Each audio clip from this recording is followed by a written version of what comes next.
Hello. If you are watching, it is Sunday, April 25th. I am just completing the Zoom recording for the opponents of public colleges. So just to give you an idea, a little bit of a change here today. Let me get this set up real quick. This is different today because when I looked for information. Hey friends. Sorry, I'm going to pause that real quick. When I looked for information, sorry, I was setting up the video. When I looked for information about private colleges, I really thought the arguments were going to be more sound, more effective. So you will notice on your outline, and I obviously I haven't set it up with a background. There's one body paragraph. Yeah. So just a couple things here.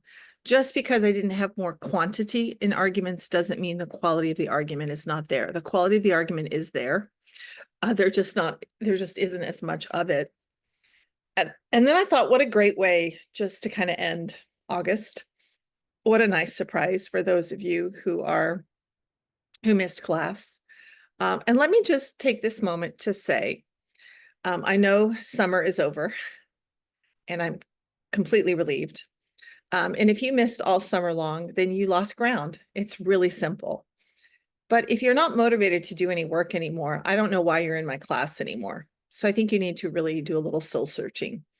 How committed to this class are you? And I'm not mad about it. It just kind of, there's a natural attrition, especially with my older students. If you're too busy or if it's not a priority, I just ask that you really do some soul searching. And here's a way you know. You're not coming to class. You're waiting to the last minute or you're waiting until the Zoom class. That's a big red flag. The other red flag is you haven't turned in essays in a while. And that there, the combination of that just tells me you just have a lot on your plate and there's nothing wrong with that. But your parents pay money for my class. If you're not improving in my class, I feel like I'm kind of wasting my time. So just want to put that plug in there. There's a natural time to stop and I'm okay with it. Okay, so let's start here. I'm going to share the video. Before I kind of do this video, which is perfect. It is the same group of articles. So I'm going to kind of pull those up here really quickly. If you scroll to the ends of these articles, it's just a great kind of refresher, especially if it's been a while since you've done the opposing side. There's this great article from last September 2023. The US has over 4,000 colleges and universities.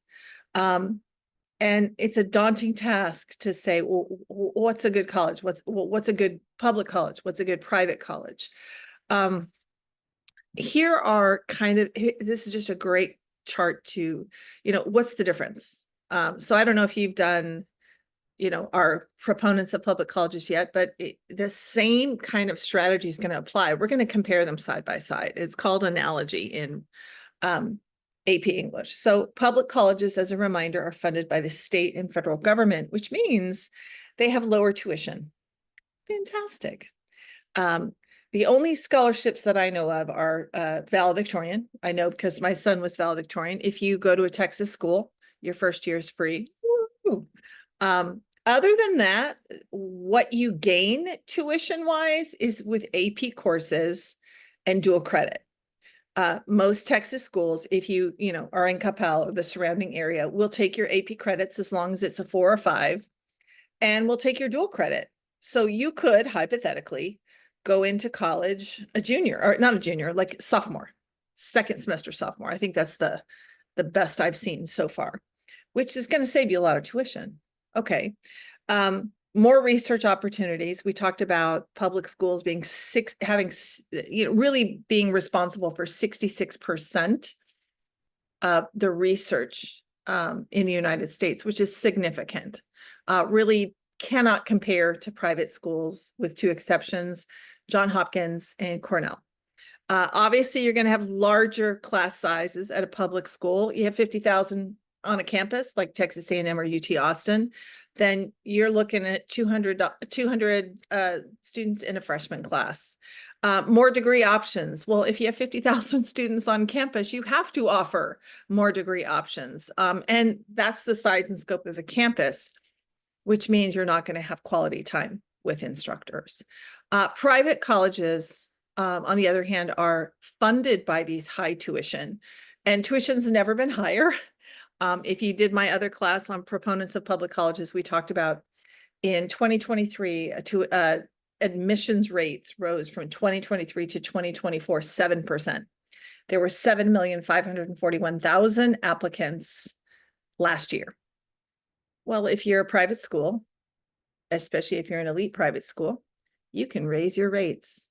If there's that many people applying, they'll pay, and they'll pay the higher rates. And the good news with private schools is they can give big scholarships because they're funded by tuition and grants and endowments and donors and corporations. If they see you as, you know, a really good candidate, they could even offer you a full scholarship. So just to give you an idea, Harvard, if you are granted admission into Harvard and your family makes less than $100,000 a year, you can look this up. Your tuition is free. And you're probably like, well, what does that mean? We know statistically that the more affluent your family is, the more educational opportunities you have, better public schools, better private schools, supplemental classes, maybe travel, and all of that really can encompass an education. So if you don't have those opportunities, you're probably a genius, and they recognize that. So yeah, they'll give merit scholarships. They'll give full rides a lot of times if you're a valedictorian or salutatorian, because they want to improve their rank on campus.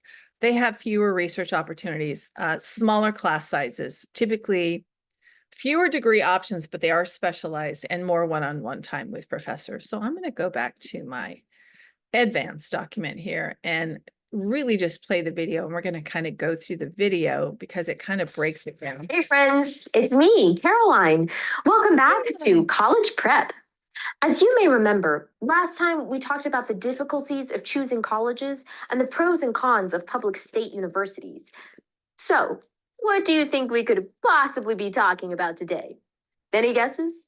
Anyone? Think about it for a few seconds and get back to me.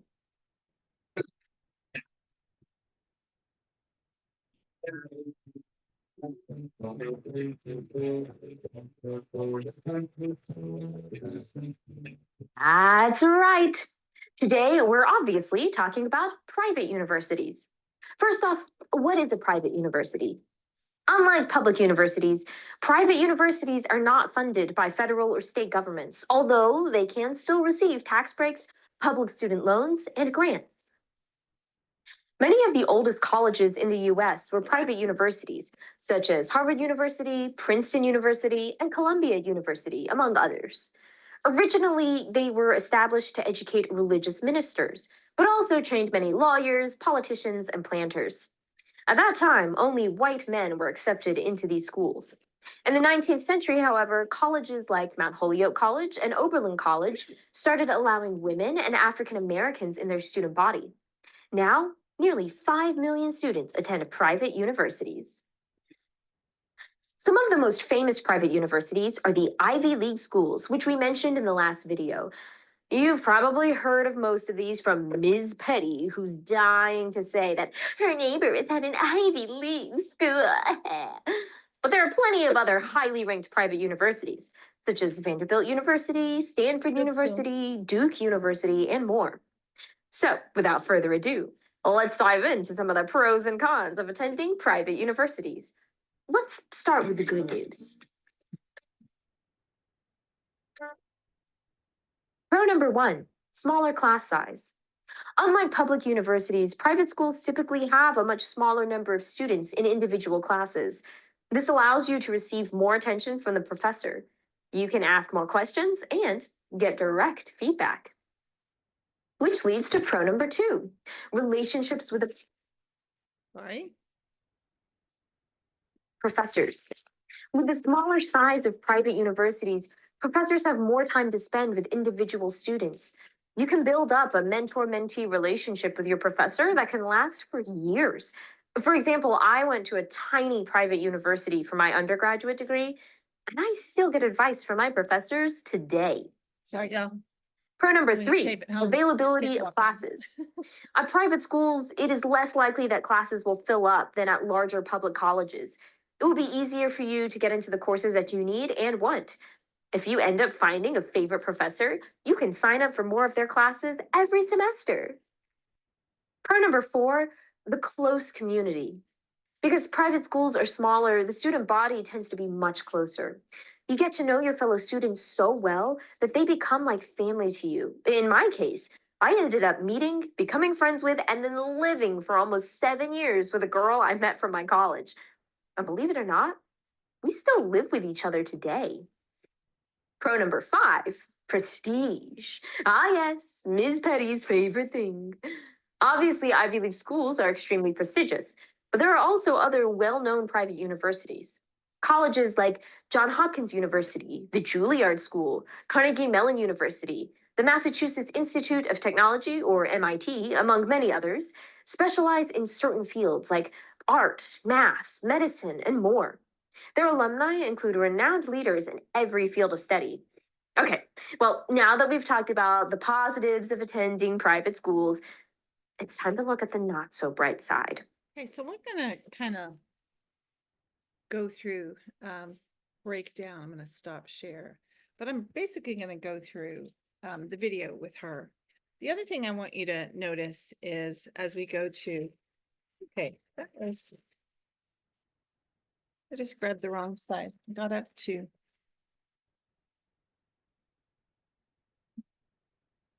This is what happens when you take a break.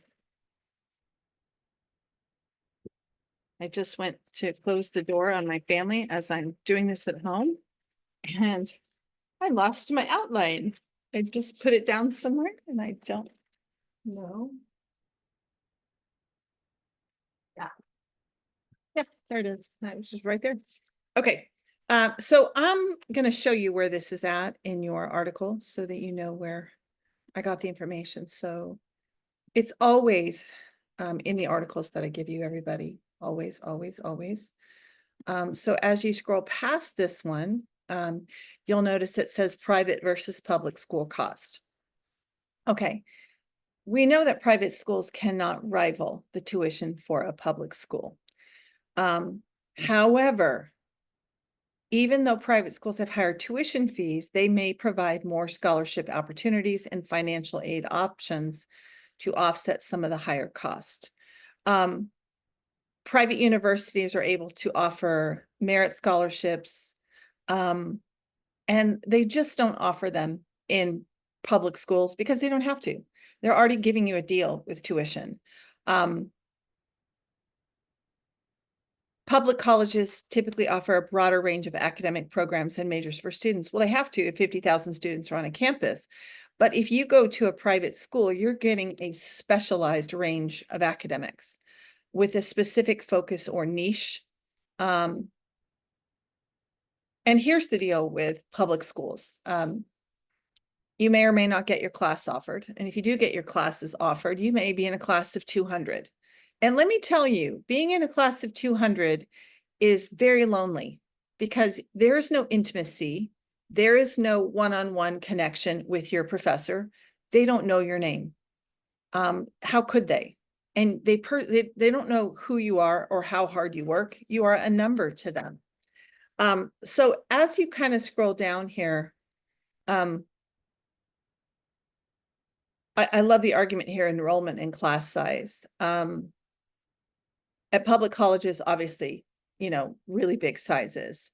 But remaining anonymous may lead to you not going to class or participating in class. If you have a smaller class size with a lower student to faculty ratio, you have more personalized attention from professors and smaller class sizes. Okay, let's talk about that for a second. I cap my classes. Y'all know this. I don't allow more than 8. What you may not know is I used to have a class of 20. I used to have a class, an SAT essay class. I used to help them with rhetorical analysis of opinion editorials, and that's what the SAT essay was on. And that was like my most popular class. I hated how large it was. I hated that I couldn't give, feedback, I couldn't support. So I learned when I let that class go, and I let the class go because the SAT canceled it during the pandemic. And a weight was lifted off my shoulders because you cannot give quality instruction if you have too many kids in a class. It's just not possible.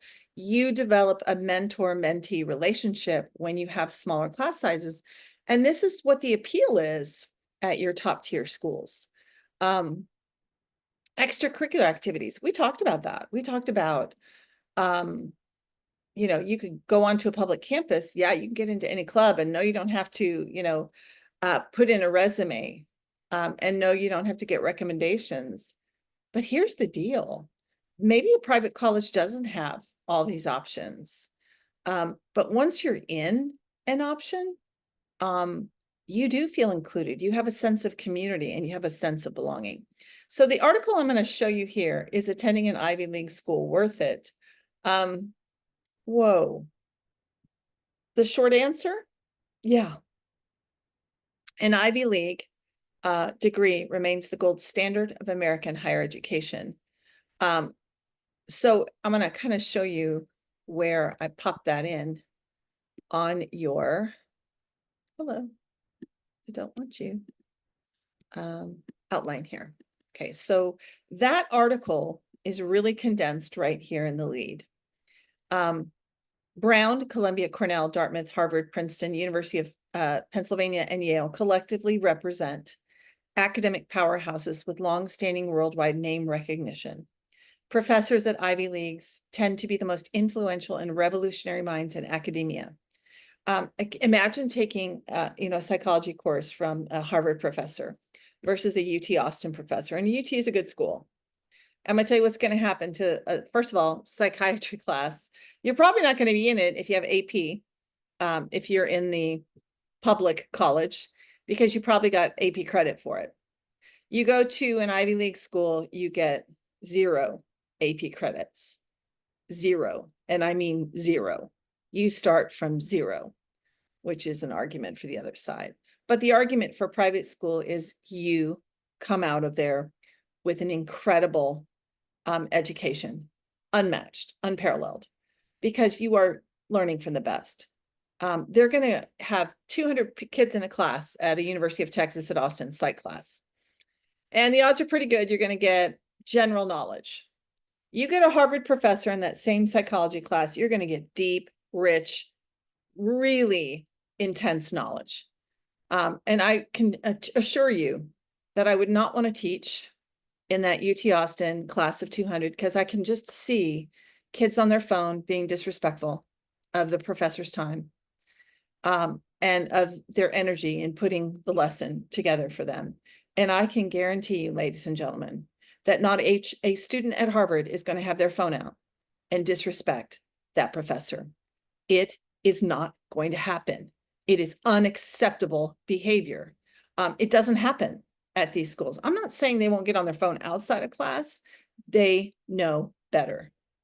So the odds are, whatever class you're taking at an Ivy League school, you're going to listen, you're going to pay attention, and you're going to give your undivided attention. You know why? Because that professor holds your fate in his hands.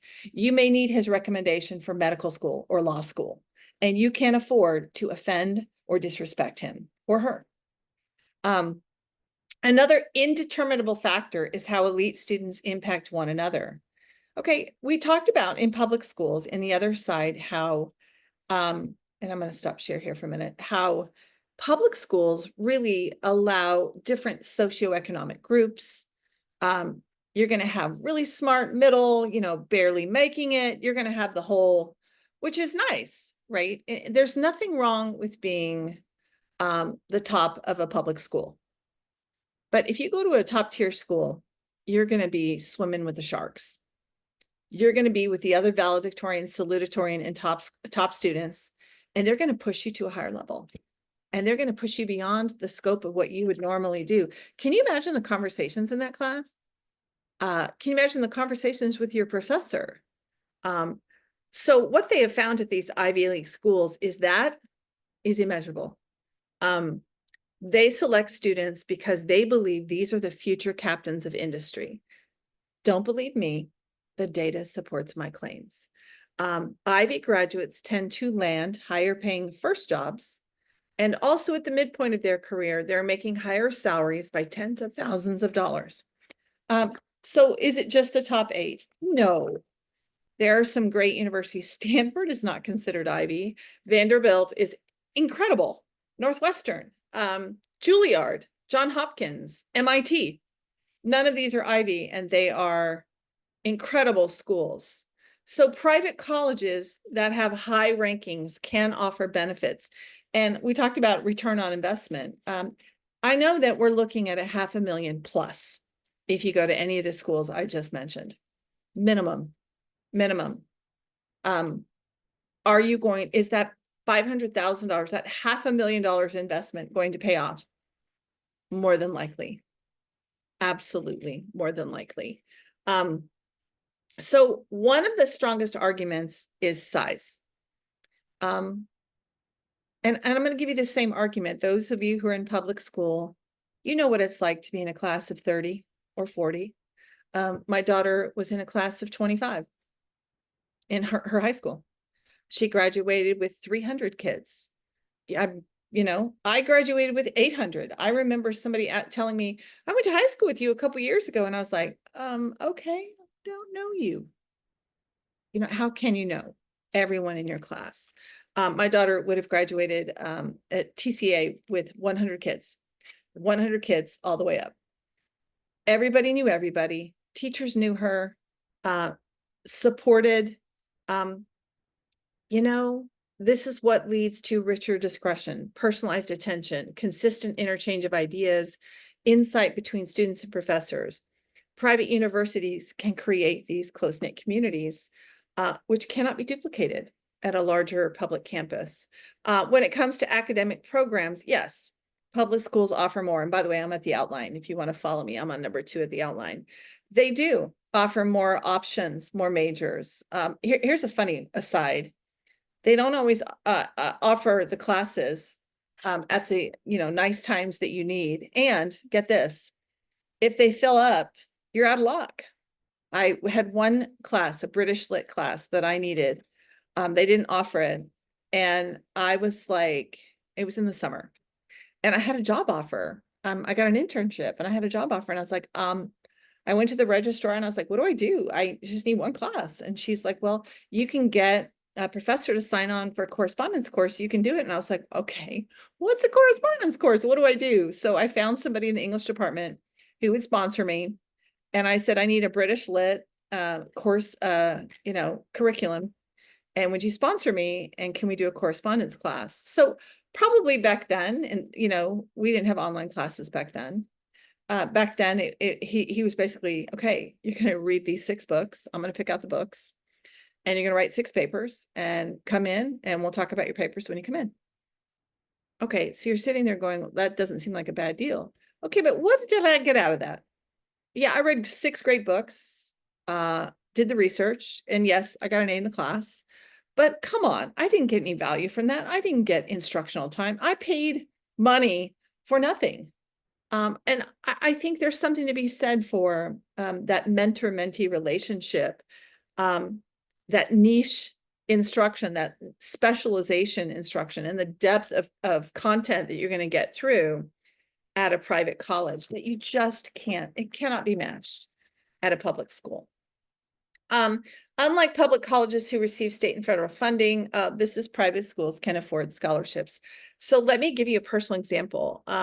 I was not thinking NYU for my daughter. It was really kind of out of our money ballpark. I'll give you an idea. It was $70,000. So at the time, $70,000 a year was hurtful. My son was in college at the same time. Our kids were 3 years apart. And then I was like, we can't do this. And then they came back with Because my daughter was National Merit. If you don't know what National Merit is, she scored one of the highest SAT scores in her graduating senior class. And they came back with a $50,000 scholarship. So we're looking at Texas A&M at 20,000, well, roughly. And then NYU comes back and it's no longer 70, it's 20. So we're looking at side by side. Whoa, what do we do now? And I think you're kind of with me. It was a no-brainer. My daughter did audition at NYU Tisch, so they liked her. She got into the School for the Performing Arts, and then they made sure she got a merit scholarship. That made that possible. NYU was not an option for us without that. Just an interesting aside, my daughter graduated in 2020. Tuition has gone up to $90,000 per year in the last 4 years. So just that private tuition rate is going up. Finally, when attending a private college, students have an advantage when it comes to networking, 100%. Unfortunately, on a public campus, and I do think that Texas A&M, they have an alumni network, in UT Austin, and I do think schools are doing the best job that they can. And if you're a top-ranked public school, it certainly helps. But there's no comparison to a ranked private school, none. When it comes to social contacts, when it comes to really knowing who's in your class with you and networking. Just, like having a classmate that you remember, and then you have a job at your company and you're like, oh, that person in my class was so good. Let's see if, I'm going to go look them up on LinkedIn or something. Stronger alumni networks often follow, though, students in top tier schools. Because these are the kids who are getting the higher salaries for their first job, which just means, as you go up, you're going to get higher salaries. So here's an example of networking capability at Harvard and Yale. The graduates are known for their well-established alumni networks. Corporations want to hire them right out of Yale and Harvard. They are offering them positions. You have an accounting degree or a law degree. They're waiting for you because they know the gold standard education you just received. And they know your work ethic because there's no way you made it through Harvard or Yale or Princeton, the rigors of that curriculum. So they're more likely to get a higher paying job then and later. The most striking comparison when it comes to networking is how private colleges gain better access to renowned experts and industry leaders. They want to hire students from these prestigious universities, knowing they have undertaken a rigorous curriculum, which has prepared them with a strong work ethic and a sense of community. So a higher priced education with all the benefits may be worth the cost. How do you know? You don't. You do your research. If it's a top tier school, the return on your investment will be there. If it's not a ranked private school, and you're just going because you think it's more prestigious than a public school, and the public school is ranked higher, you're foolish. Go to the public school. Look at going to, if you really want an Ivy, your chances of getting in for graduate studies is much higher than undergrad. If that's really what you want, or even transferring in.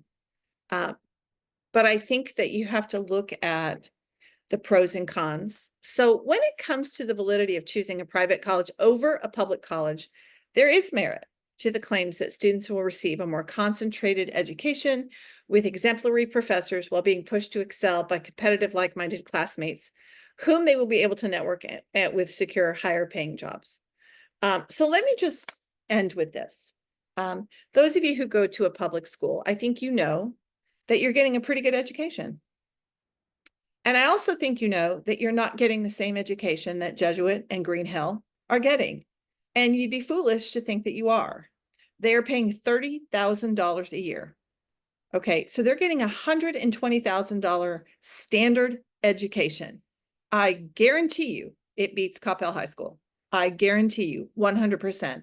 Does that look better on a college application? Yes, it does. Tag Magnet, right, which is a magnet school for DISD. That looks better than Coppell High School. It is a higher ranked school. So this is exactly how you play the college system. look at their rankings, whether it's public or private. Then if you get into the school, go look at the campus, go visit the campus. I promise you, my kids went on the campus and they went, nope, nope, not feeling this, or this is fantastic. They knew. You just know what fits you. And you also need to be in an environment with your same ethnicity. You don't want to be the minority. You don't want to be the majority. You want to be reflected. You want your ethnicity reflected. You want diversity, because the odds are pretty good the job that you're in is going to be a diverse group of people that you work with. You're not going to be working with your family, or maybe, I don't know, but it's hard to work with family. I'll tell you that. Okay, so is it worth the price to seek out a private college? Elite colleges, absolutely. Lesser private colleges, you have to look at your financial situation in your family.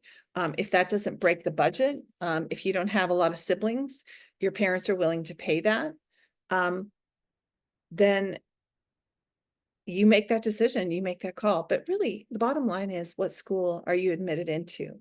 I want you to leave this, conversation. Let's say you end up at UT or Texas A&M. I don't think you're in a bad place in a public college, because I know most of you who go to public high school are getting a great education. I know your families are helping you. You're in my writing class, for goodness sake, and I know they've been supplementing you.